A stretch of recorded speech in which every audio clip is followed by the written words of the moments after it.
Fala, meu querido aluno, fala, minha querida aluna, tudo bem? Tá estudando para concurso, caiu o tal do PNDH3. Um monstro, velho, um monstro. Eixos orientadores, diretrizes, objetivos, ações programáticas. Pô, deixa eu te dar um alento. Vamos ver se eu consigo, na aula de hoje, não te dar o PNDH3 de bandeja. Nenhum professor que te prometa isso está sendo justo com você. A única coisa que eu vou tentar fazer é organizar as tuas ideias para que a tua leitura seja feita de uma maneira muito mais dinâmica, de uma maneira muito mais objetiva. Então, para isso, na aula de hoje, a gente vai focar em quê? A gente vai focar nos eixos orientadores,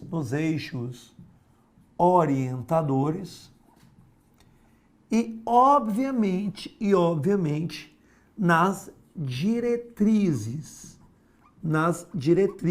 Eixos orientadores e diretrizes. Basicamente, eu vou lhe pegar pela mão no que tange aqui, eixos orientadores e diretrizes.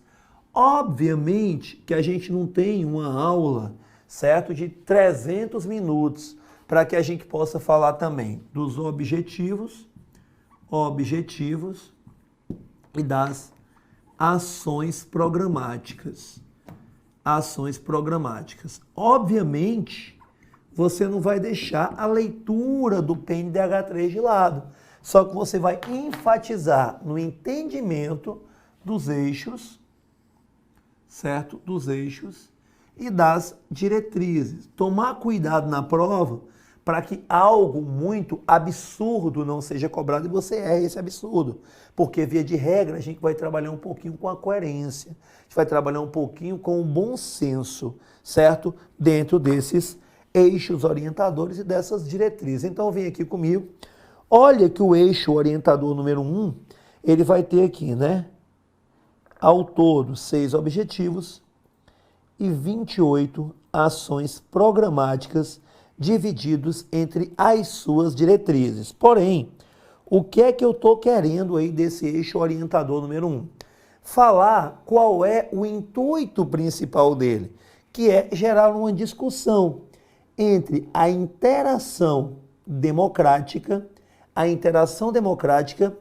entre esse ente que nós chamamos de Estado e esta sociedade. Então, o eixo orientador de número 1, ele fala da interação entre Estado e sociedade civil de caráter democrático. Então, veja bem, tudo que eu puder ter dentro desse eixo orientador, que está ligado efetivamente mais à participação, que está ligada efetivamente a essa relação Estado-sociedade, então a essa simbiose, certo? A esse Estado democrático vai estar dentro dessas diretrizes. Newton, por exemplo, a diretriz de número 1, olha que legal.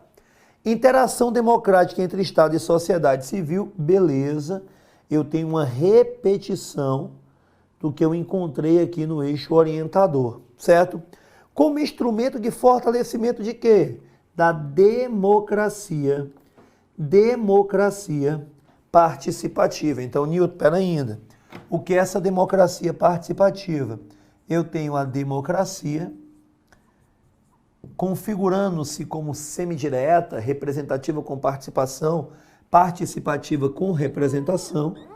E eu tenho essa democracia aqui através dos representantes eleitos, e o que eu mais quero, representantes, e o que eu mais quero é que o povo ele tenha uma participação ativa e direta. Então eu estou falando aqui da democracia participativa. Então, quando a gente falar dessa democracia participativa, via de regra, a gente vai colocar aqui, a população através de plebiscito, a população através de referendo, ambos são consultas populares, só que respectivamente uma prévia e uma posterior, ou então através da iniciativa popular, projetos de lei de iniciativa popular. Esses aqui são os elementos presentes lá no texto constitucional, no artigo 14, inciso 1, 2 e 3, a respeito dessa democracia participativa. Então, você nota, a diretriz número 1, ela diz respeito a quê? Ela diz respeito a essa interação democrática, obviamente, ela diz respeito à relação Estado-sociedade, mas ela frisa a democracia participativa. A diretriz número 2 vai falar do fortalecimento de quem? Do fortalecimento dos direitos humanos, dos DHs, como instrumento transversal das políticas públicas e, mais uma vez, olha o que é que vai aparecer, a questão da interação democrática. Só que essa interação democrática, ela vai aparecer através dos direitos humanos, sendo utilizados como instrumentos para ligar os mais variados assuntos dessa interação. Então eu tenho aqui os direitos humanos como sendo uma espécie de agulhinha que vai entrando e saindo dessa coxa de retalhos aqui, que é a sociedade. Então é o que eu tenho aqui na diretriz número 2, E detalhe, a gente sempre sente o Estado mais forte. A gente sempre sente o Estado mais impositivo. Muitas vezes a gente não sente o Estado com essa característica mais protetora. Para que esse Estado ele se torne cada vez mais protetor, ele se torne cada vez menos impositivo, a gente não só vê o lado mal, o lado impositivo, mas a gente também vê o lado do cuidado, o lado protetor do Estado, é que a diretriz número 3, ela aparece para nós. Newton aparece como?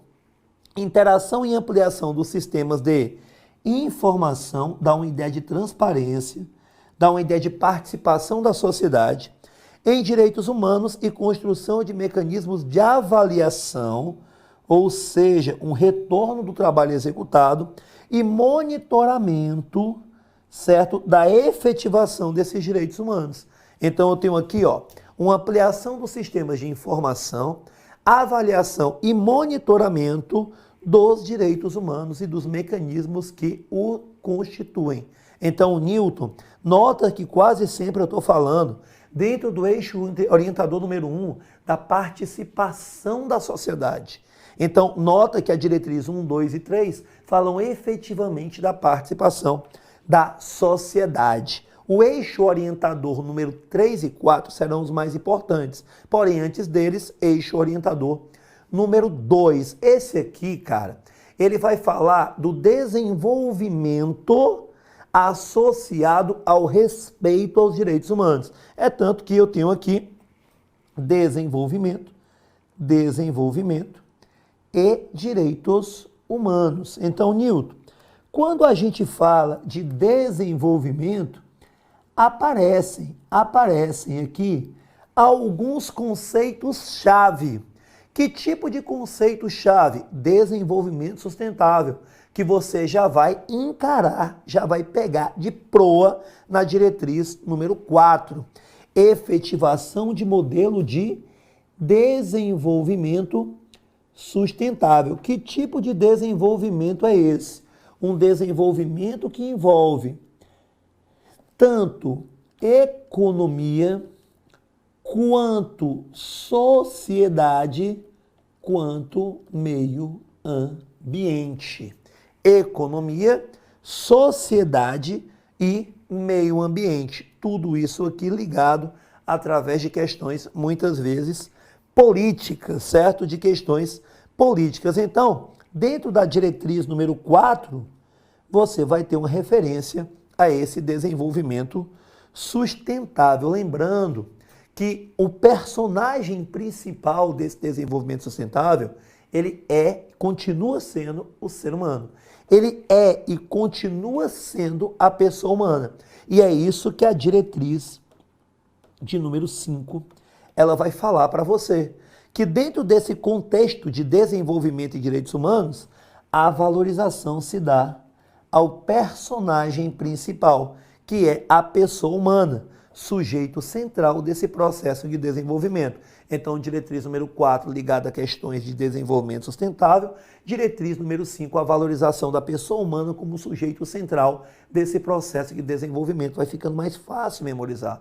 Vai ficando mais fácil esse texto que é tão pesado. Tá ok? E na diretriz número 6, promover e proteger. Eu tenho uma relação aqui com a diretriz número 4, os direitos ambientais. Direitos ambientais. Por que, Newton? Porque eu vou ligar a diretriz número 4 com a diretriz número 6. Porque, cara, O conceito de desenvolvimento sustentável, ele tá ou não está ligado a uma questão que nós chamamos de questão ambiental? Está.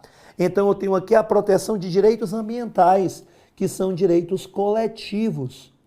São direitos coletivos. E esses direitos ambientais, eles são protegidos, porque é um ramo dos direitos humanos que está ligada não só à presente, mas às futuras gerações. Então, eu quando falo de eixo orientador número 2, toma cuidado muito para essa questão de desenvolvimento sustentável, muito para essa questão de meio ambiente. Então, Nilton, se eu pego o eixo orientador número 1, eu falo muito dessa participação da sociedade por meio da democracia participativa, que você me deu os exemplos aqui do texto constitucional. Muito dessa relação entre conhecimento, entre essa relação de monitoramento dos direitos humanos, que será um tema transversal, certo? Dessa relação Estado-sociedade. No eixo orientador de número 2, eu tenho o desenvolvimento, aí eu estou aí com a questão do desenvolvimento sustentável, da pessoa humana como personagem principal,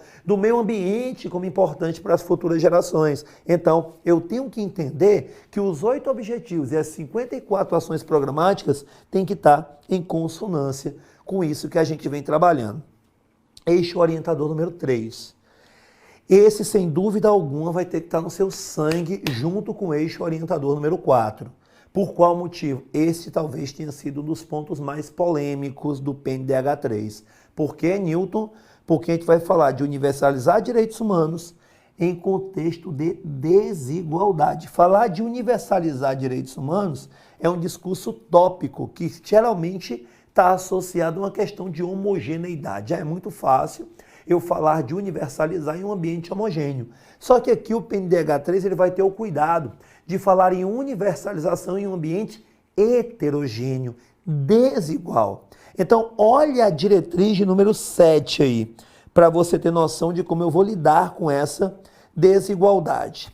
A garantia dos direitos humanos de forma universal, oh meu Deus, vai vacilar, indivisível e interdependente, assegurando a cidadania plena, ou seja, o indivíduo e o seu conjunto de direitos e deveres.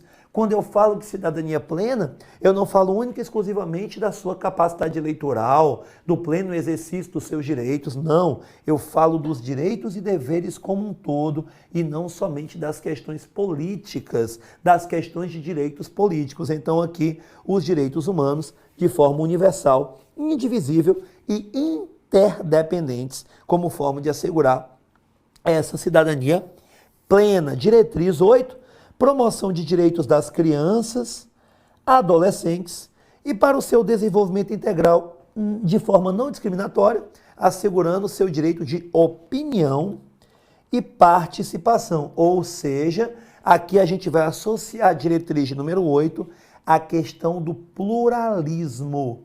Que tipo de pluralismo? Pluralismo político.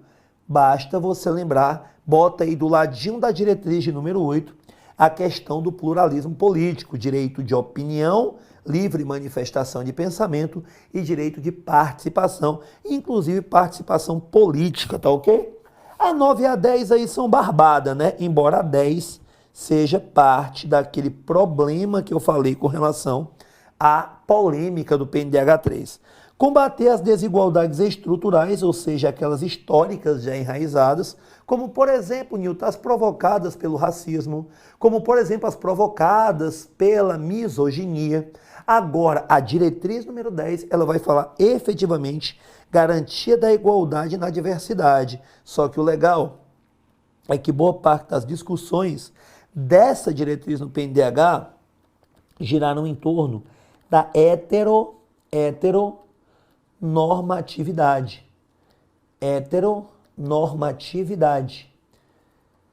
E o que é essa heteronormatividade? Ou seja, uma legislação, um conjunto de normas que estão impostas por um público que é heterossexual, que é heteroafetivo, como você queira. Então, quando a gente fala garantia da igualdade na diversidade, a gente bate muito em cima dessa tal heteronormatividade, tá ok? Então, Newton, quando eu falo dessa universalização, eu falo de quê?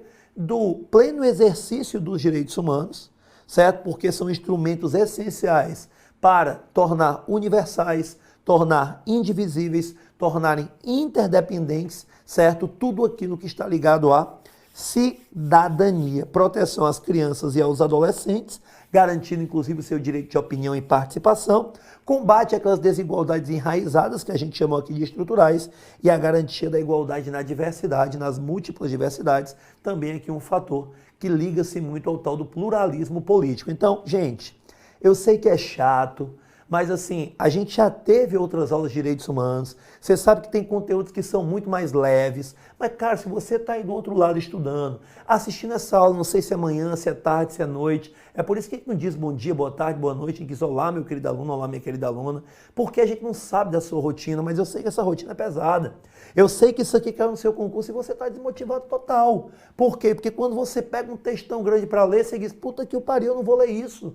Porque é muita coisa para pouca questão. Então o que a gente está fazendo aqui? Não te deixar abandonar a matéria. Pegar pelo menos aqui os eixos e as diretrizes e sentar a chibata.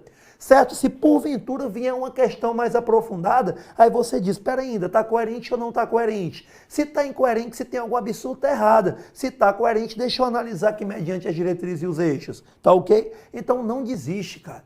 Não desiste, é chato, é. É uma aula que a gente tem que ter muita leitura, que exige muita memorização. Mas se a memorização ela estiver em dia com o teu raciocínio, cara, não tem quem te segure. Servidor público estadual, federal, municipal, não importa. O que importa é que a tua estabilidade vai vir. O que importa é que o teu futuro, o teu sonho, ele está nesses eixos e nessas diretrizes. Vai deixar escapar? Vai se tornar uma pessoa fraca? Lembra, leão anda com leão, cara. E eu não sei que hora você está vendo isso, mas pode ter certeza que você é um leão, que você é uma leoa. Então, vamos continuar, não desanima. E olha que eixo orientador importante, principalmente para quem vai fazer carreiras policiais, porra, que é o eixo orientador número 4, que eu falo de segurança, que eu falo de acesso à justiça, que eu falo de combate à violência. Olha aí, ó. Eixo orientador número 4, esse é uma bomba. Esse é uma bomba, porque eu vou falar de quê? Segurança pública. Eu vou falar do acesso à justiça. E eu vou falar do combate à violência. E eu vou focar muito aqui, muito, na atuação policial. Aqui eu tenho mais diretrizes, a gente vai até a diretriz de número 17, tá vendo aí? Mas a gente começa lá pela diretriz de número 11 e a gente fala de quê? Democratização, modernização do aparato de segurança pública, do sistema de segurança pública. Transparência, participação popular, ou seja, conceitos como polícia cidadã, conceito como polícia do bairro, polícia da comunidade, no sistema de segurança pública e justiça criminal. Ou seja, mais uma vez eu tenho aqui a transparência oriunda da participação popular na composição desse sistema. Diretriz 13, prevenção da violência, da criminalidade e profissionalização de investigação de atos criminosos, ou seja, tentar fazer com que a gente tente prever antes que o mal aconteça. Newton, de que forma? Tornando, claro, o aparato de segurança pública mais apropriado, mais técnico-científico, permitindo assim que essa prevenção contra a violência e a criminalidade, elas sejam mais expressas, sejam mais aparentes, sejam mais efetivas, tá ok? Diretriz de número 14, combate à violência institucional, ou seja, aquela violência já enraizada e a gente nem percebe. Aquela violência oriunda do maltrato gerado pelo aparato de segurança, aquela violência gerada pela força excessiva, certo? Com ênfase na erradicação de quem? Chega aqui a tortura. Quantas vezes você não viu na televisão uma família se voltando contra a polícia porque afirma que o indivíduo ele foi interrogado e no meio do interrogatório teve uma tortura. Ele foi interrogado de maneira ilegal e no meio do interrogatório ilegal teve uma tortura, certo? E a redução da letalidade tanto da polícia quanto também da letalidade dentro do sistema carcerário. Então você tem que pensar direitos humanos não como o direito dos manos, não como o direito dos vagabundos, mas imagina uma pessoa de bem, abordada pela polícia. A gente entende o policial, a gente é professor de carreiras policiais, a gente entende que o policial, quando aborda o indivíduo, a vida do Estado está em jogo, porque o Estado não o treinou, porque o Estado não o aparelhou, porque o Estado não colocou um passo à frente do indivíduo. É por isso que na diretriz de número 11,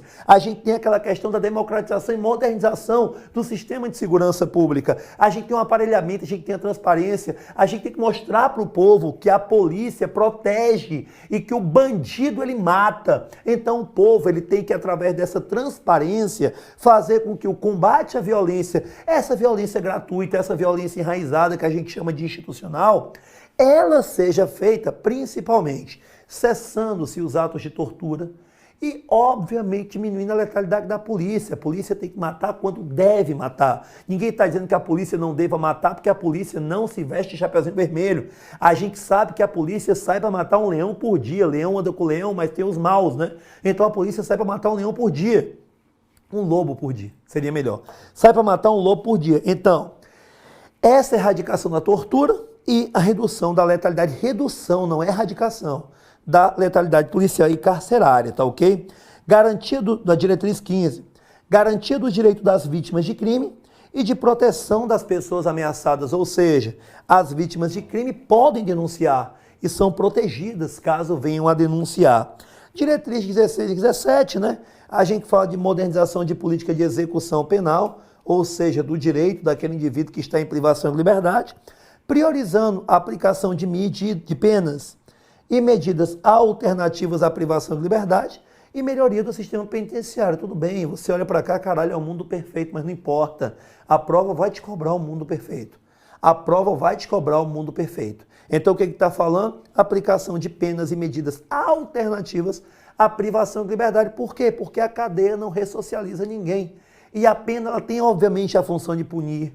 Ela tem a função de dar exemplo, mas também tem função de ressocializar. Então não deixemos que o nosso pensamento animalesco ele tome conta achando que as penitenciárias têm que ser um palco para a tortura. É claro que quem está lá merece estar lá. É claro que quem está lá legalmente merece estar lá. É claro que quem está lá dentro do tempo que a pena prevê merece estar lá. Porém, a gente não pode transformar os presídios em verdadeiros depósitos que servirão de universidade para o crime. Diretriz de número 17.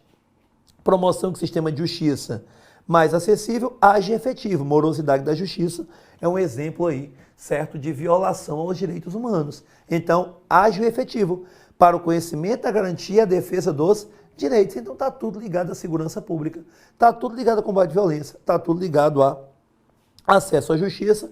Agora a questão fica um pouco mais light. Eixo orientador número 5.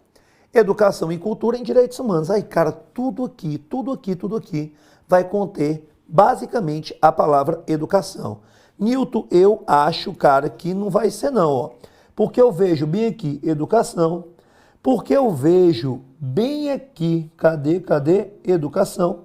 Porque eu vejo bem aqui educação, porque eu vejo bem aqui educação. Quando não tiver educação, é educação e quê, meu brother? Educação e cultura. Então vamos lá, 18.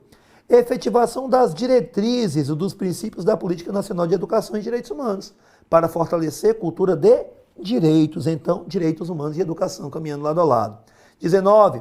Fortalecimento dos princípios da democracia e dos direitos humanos no sistema de educação. Então, porra, Newton, vai me confundir lá com a interação democrática entre o Estado e a sociedade civil, porque mais uma vez está aparecendo a democracia. Cara, mas ele está falando o sistema de educação básico. Então, pelo amor de Deus, 18, 19, 20, 21, vai aparecer a palavra educação.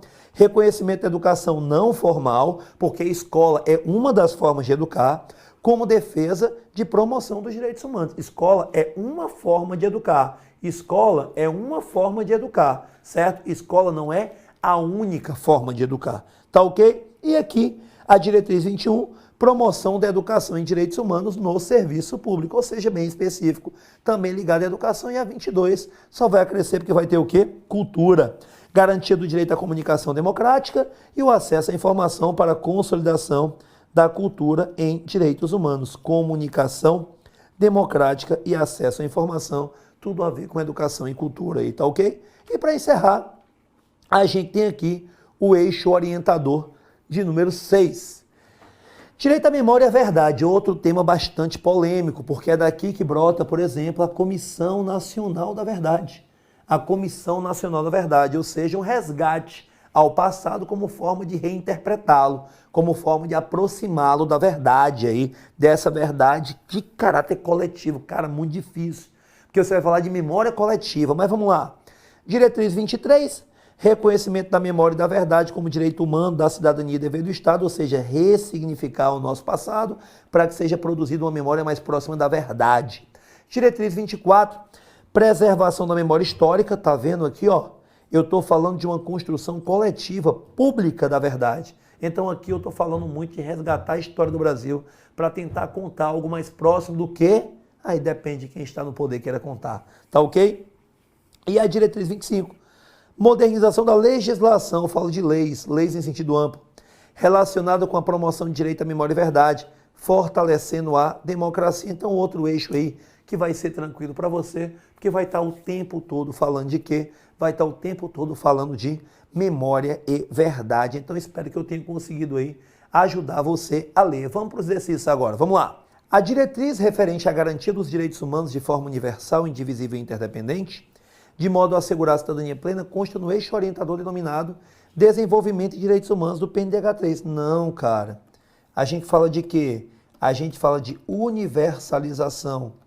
Universalização dos direitos humanos em contexto de desigualdade. Vem para cá, Humberto, por favor.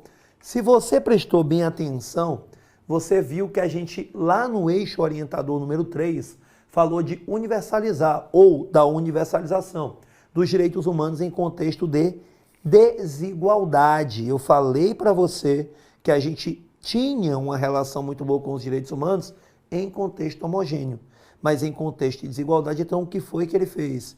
Ele pegou o eixo orientador número 2 e te fez confundir com o eixo orientador número 3, por isso está errado, certo? Por isso está errado. O eixo orientador 4 parte do pressuposto de que a realidade brasileira segue sendo gravemente marcada pela violência e por severos impasses estruturais na área de segurança pública. Beleza, a gente tem o que aqui? Segurança pública, combate à violência e acesso à justiça. Eixo orientador número 4, casa muito bem com essa realidade brasileira gravemente marcada pela violência, correto? E a última, no eixo orientador 4, que eu falei que era o mais importante, é disposta a diretriz para a participação popular no sistema de segurança pública, falei até de polícia cidadã, né? E justiça criminal. A diretriz para o combate à violência institucional, ou seja, aquela que está tão enraizada que você não nota, não é, contudo, abrangida por esse eixo. A gente comentou ela, o item está errado, tá ok? Então, espero que você aguente, espero que você suporte o PNDH3, mas só os fortes estudam aquilo que não gostam, tá ok? Vamos lá, força, estou com você, até a próxima. Valeu!